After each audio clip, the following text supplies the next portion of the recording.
Oke, assalamualaikum warahmatullahi wabarakatuh. Nama saya Jahran Pita Ramadan. Saya akan mempresentasikan hasil analisis media pembelajaran biologi menggunakan Lectora Inspire. Lectora Inspire adalah perangkat lunak authoring tool yang dikembangkan oleh Tripantis Corporation. Sekarang bagian dari ELB Learning. Untuk membuat konten e-learning interaktif, perangkat ini dirancang agar mudah digunakan oleh pendidik dan pengembang konten, bahkan tanpa keahlian pemrograman, sehingga cocok untuk menciptakan materi pembelajaran multimedia yang menarik dan responsif. Jurnal pertama yang saya teliti yang saya analisis yaitu Development of Interactive Learning Media Based on Lectora Inspire on Excretion System Material. Yang yang diteliti yaitu pengembangan media pembelajaran interaktifnya. Terus metodenya menggunakan research and development dengan model ID yang meliputi langkah-langkah sebagai berikut. Yang pertama yaitu ada analisis, yang kedua yaitu desain, yang ketiga pengembangan, yang keempat ada implementasi, dan yang kelima evaluasi. Untuk kekurangannya adanya kebutuhan untuk menambah lebih banyak materi agar lebih lengkap dan lebih mudah untuk dipahami oleh siswa. Terus jurnal kedua yaitu media pembelajaran interaktif berbasis Lectora Inspire tentang materi jaringan hewan untuk peserta didik kelas 11 SMA. Apa yang diteliti yaitu pengembangan media pembelajaran interaktifnya juga. Metodenya menggunakan model Instructional Development Institute yang terdiri dari 3 tahapan. Yang pertama yaitu define, yang kedua yaitu develop, dan yang ketiga yaitu evaluate. Kekurangannya ada 3, yaitu yang pertama 1, minimnya penggunaan media. Terus yang kedua yaitu kesulitan memahami materi, dan yang ketiga yaitu kebosanan dalam pembelajaran. Selanjutnya itu ada jurnal ketiga, pengembangan media pembelajaran menggunakan Lectora Inspire pada materi mamalia untuk siswa kelas 10 SMA. Apa yang diteliti yaitu pengembangan media pembelajarannya.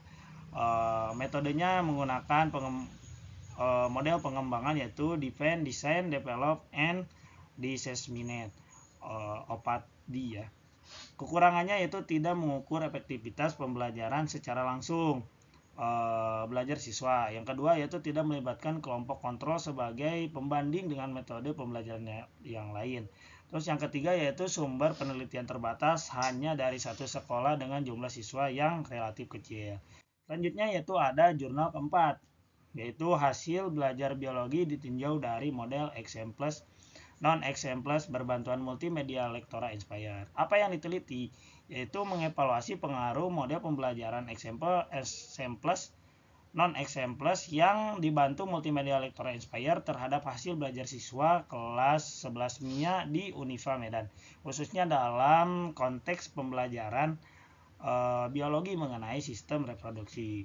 Metodenya menggunakan eksperimen semu kuasi eksperimen dengan desain pretest and post-test. Penelitian ini hanya menggunakan kelas eksperimen tanpa adanya kelas kontrol. Kekurangannya yaitu ada 5. Yang pertama tidak menggunakan kelompok kontrol. Yang kedua yaitu jumlah dan cakupan subjek terbatas. Yang ketiga minim eksplorasi data kuantitatif.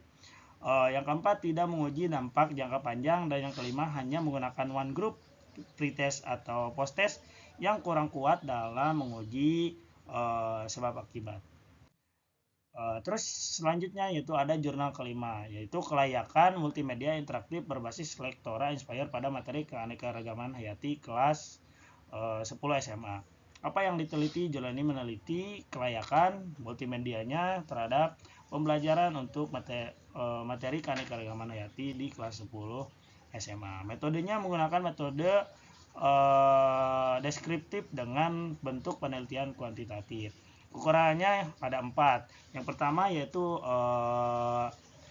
belum menguji efektivitas langsung. Yang kedua yaitu cakupan materi terbatas, belum mencakup topik biologi lain. Yang ketiga kompatibilitas perangkat terbatas, belum mendukung iOS. Yang keempat kendala teknis, navigasi, dan audio. Selanjutnya yaitu ada persamaan dari kelima jurnal tersebut. Yang pertama menggunakan Lecture Inspire sebagai media pembelajaran interaktif. Terus sama-sama bertujuan meningkatkan pemahaman siswa terhadap materi biologi. Terus yang ketiga melibatkan validasi ahli, materi, media, guru untuk menilai kelayakan media. Selanjutnya itu ada perbedaan dari kelima jurnal tadi.